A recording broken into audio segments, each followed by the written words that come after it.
Welcome back, News One now, folks. In some other races in Washington, D.C., Muriel Bowser, she becomes the second woman ever to be mayor of Washington, D.C., beating David Cantanilla, independent candidate in Ohio. Many folks have been who called the show today said Democrats absolutely abandoned Nina Turner. She was crushed by John Husted, 61% to 35% for Secretary of State there as well. Also in Dallas, Craig Watkins, the first African-American elected district attorney in the history of Texas, barely lost to Susan Hawk, who was a judge. Actually, Craig Watkins really screwed up. He ran candidates against fellow Democrats, including Susan Hawk, and for her judge position, she said, fine, I'm not going to run for judge. I'm going to actually run for your job, and she beat him. He is the first Democrat to lose in a decade. He was the only Democrat in Dallas County to lose. He has many other issues as well, ticked off lots of different people.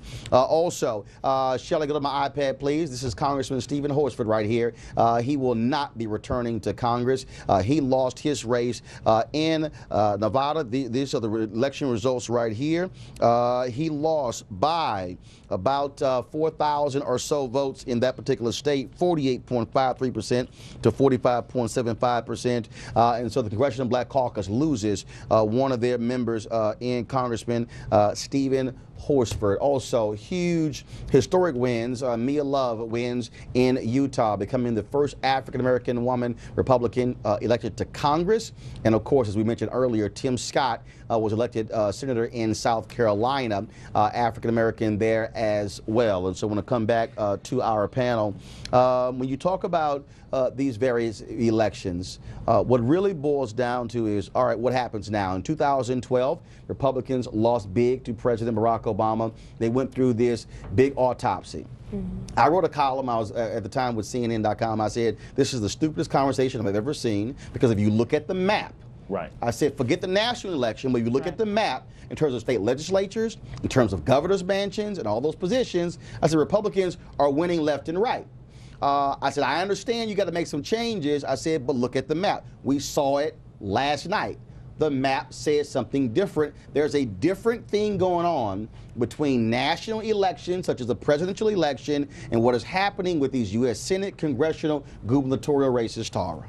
Yeah, well, and I also look at, I mean, as much as we've talked about the ground game, which is admirable, of course, I also want to point out the candidates themselves. I mean, Congress right now, as we know, their approval rating is abysmal. I think it's about 13% now. And most of them are coming back.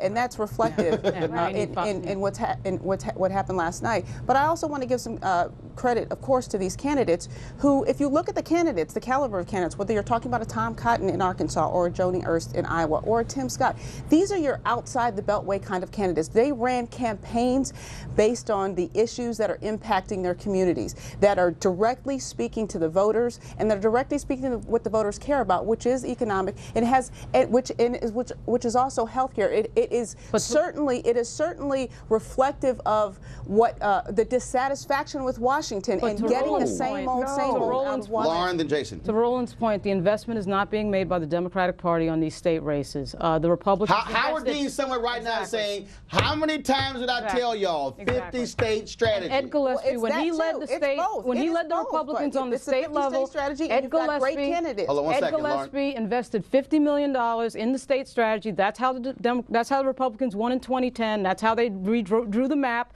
That's why there's so many problems with the Democrats now. And right now what's happening is the Democrats are investing in none of that right now. Jason, one of the things that I heard even from the White House, they said, look, we didn't have strong infrastructure in many of these red states because those were not states the president did very well. And I'm listening to them going, well, isn't that the purpose of your Democratic National Committee?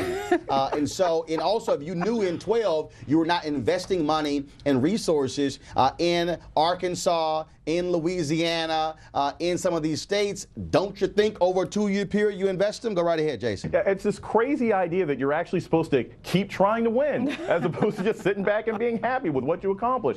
And I can focus on 2 states in particular because I'm bouncing back in these places. You look at Georgia, we had 5 African-American women running for office. You look at Nina Turner, who's a national celebrity as much as she's known in Ohio, and the Democratic Party nationally and locally didn't do a darn thing for them. Exactly and when right. that happens, means not only do you end up losing important races, do you really want to lose the Secretary of State's race in a place like Ohio, which is going to be critical in 2016, but it also disenchants your local voters because they're like, you don't care about us. You all aren't loyal. You don't do anything for us until it's election time. I got to talk about a race. I talked to Cornell Belcher, Democratic pollster on the Tom Joyner Morning Show this morning, Hogan.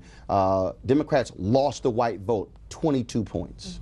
Lost the white vote. You look at many of these states. I mean, in the case of Michelle Nunn in Georgia, she got 27% of the white vote. I don't care how many black votes you get. You're going to get your behind kicked. You only get 27% of the white vote. So Democrats, again, have a white voter problem, a white working class problem. And I also go back to the point about your point about messaging is that, yeah, you also youth as well. But here's the other piece. Cornell also said black voters turned out. Yes, they did. So Democrats, if they're trying to also assign blame, black folks can say, y'all, don't holler at us. We showed up. Again, that goes to my other point, though. As much as black voters are, of course, they're still overwhelming Democrat, they're not, just because they showed up, they didn't all vote Democrat. I mean, let's give some credit. Yeah, but they voted about 93%. No. They about 60%. Well, first of all, we haven't seen the exit polls on all of, broken out by race, but 60% now identified themselves going into this race at 60%. No. Identifying as a Democrat and voting is a whole different deal. Come on now. Look, I was talking to a guy on the ground in North Carolina last night. When Obama was on the ticket in 12, early voting amongst African Americans was 26%. You know what it was yesterday in North Carolina? 25%. They turned out. The apparatus was there and it got them out. The problem was, I don't know if they all voted for Obama or not, right? But here's the deal. Also, one of the problems in North Carolina was Senator Kay Hagan was late to embrace Moral Mondays. Exactly. And so, and it was Reverend William Barber who was saying, Kay Hagan, you might want to come around to this. Exactly. She did have a lot of problems too. I mean, she had some panels over here she missed that related to preventative terrorism stuff. So they were hammering her on ISIS towards the end of the campaign. Those things started to stem the tide a little bit. But let me give you one number: 60% in 12. 60% of white men voted with Mitt Romney, right? Old white men. Right. He got trounced. The same number voted for Bush, George H.W. Bush, and he crushed back then. So there is a changing demographic. It's who grabs a hold of the changing demographic. Hold on 1 second. Everybody hold tight 1 second. I want you to pick up on that point when we come back.